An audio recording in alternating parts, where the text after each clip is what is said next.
Good morning, bonjour, buonasera. Welcome to Life's Questions and Lessons. I'm your host, Charity Youngblood, and I am so excited and grateful that you are here with me today. This podcast is unedited because life is unedited. As always, we'll get started with a question and whatever activity you engage in to explore your thoughts, emotions, and beliefs, please feel free to do. So today's first question is, what do I need to start saying no to? What do I need to start saying no to? So I thought it was really important to continue and kind of further on the exploration from our last episode, which was how can I eliminate distractions disguised as opportunities? And if you haven't listened to that episode, definitely take a listen. But I felt it would be very helpful to kind of dig a little bit deeper into the no.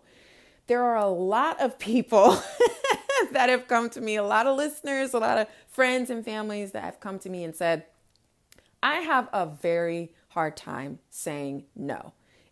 I feel bad. Like I especially if I'm saying no to someone I love, someone I care about, a colleague at work that, I collaborate or partner with, I feel like I'm letting them down.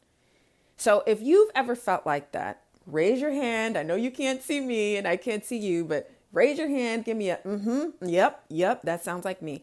I know I absolutely have felt that way as well.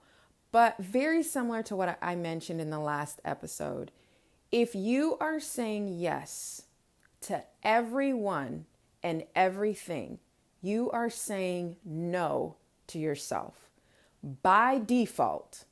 Right? Whether you understand it or not, whether you realize it or not, if you are saying yes to everyone and everything, you are saying no to yourself. And this podcast and every piece of work that I do in any space, I want you to know, if you haven't understood that yet, you say yes to yourself first. It is you first and foremost. Your mental health, your spiritual health, your emotional health, all of the things that make you you. That is what you say yes to first.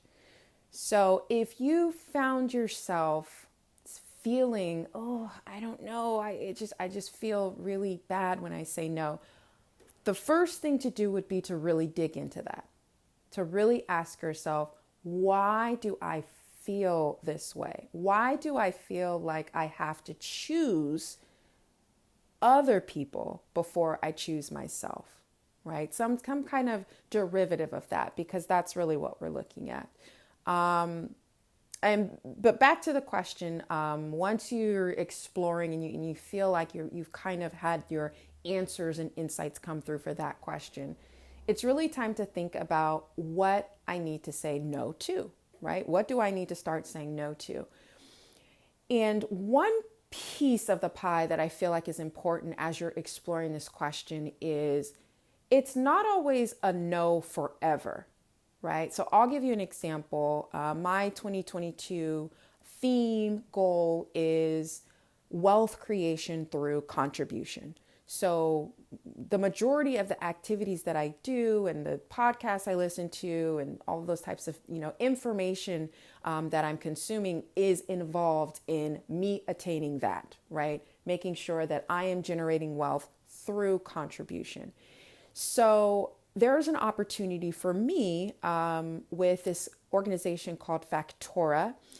If you're not aware of them and you are interested in generating wealth and in actually creating wealth for yourself and for your family, I highly, highly recommend looking into Factora. They have a fantastic podcast called Coffee and Coin. But the opportunity that arose and actually came up earlier this year was to join the Wealth Circle that they offer. It's a 12-week program.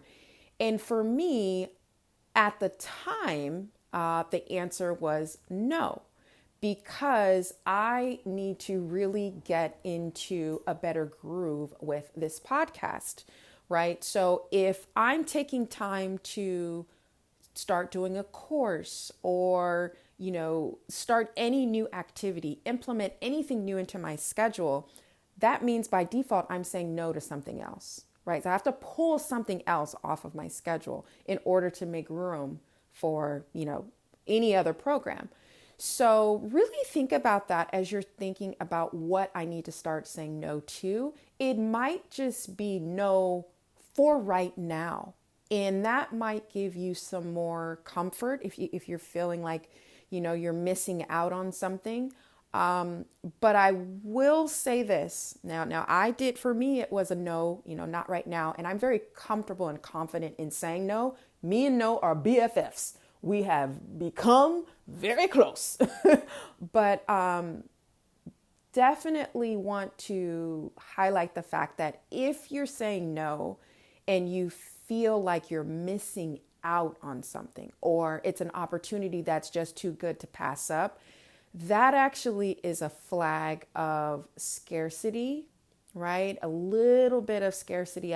We're all different, so I don't want to blanket statement, but that's definitely something that I would highly, highly suggest digging into, because everything in your life, everything in my life happens for a reason. It happens at the time that we need it to happen. We are meant to be exactly where we are meant to be right now in this season.